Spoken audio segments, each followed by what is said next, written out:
মা বলছে আমার ছেলেটা খুবই খারাপ। বউয়ের কথা শুনে ওই একই মা বলছে যে মেয়ের জামাইটাও ভালো না, মেয়ের একটা কথাও শোনে না।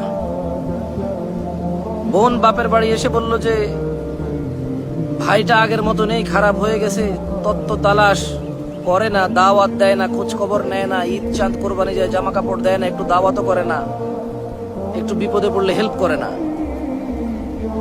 আবার ওই বোনটাই বলে আরে জানিস তোর দুলাভাইটা খুবই খারাপ, কাম কাজ করে করবি কি আর, বোনের দাওয়াত দে, বাগিনারে দাওয়াত দে, আজকে বোনের এটো হয়েছে, ভাইয়ের ওটা হয়েছে, সারাদিন তো বোন ভাই করে করে তার জীবন শেষ করে দিল। ভালো পড়েনি জামাইটা, মানে ভালো পড়েনি।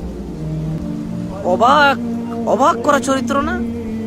মা তার ছেলের জন্য যে চরিত্রকে অপছন্দ করে, ঘৃণা করে, বদদোয়া করে, কিন্তু মা তার মেয়ের জামাইয়ের জন্য এমন চরিত্রের আকাঙ্ক্ষা করে এবং কামনা করে, দোয়া করে। বোন তার ভাইয়ের যে চরিত্রকে অপছন্দ করে, কিন্তু ঠিক তার স্বামীর জন্য সেম চরিত্রকে সে পছন্দ করে, নির্বাচন করে, এবং সে এইটাকে কামনা করে, আকাঙ্ক্ষা করে যদি এমন হতো। সমাজের এই স্যাড চরিত্র আমাকে ভাবায়।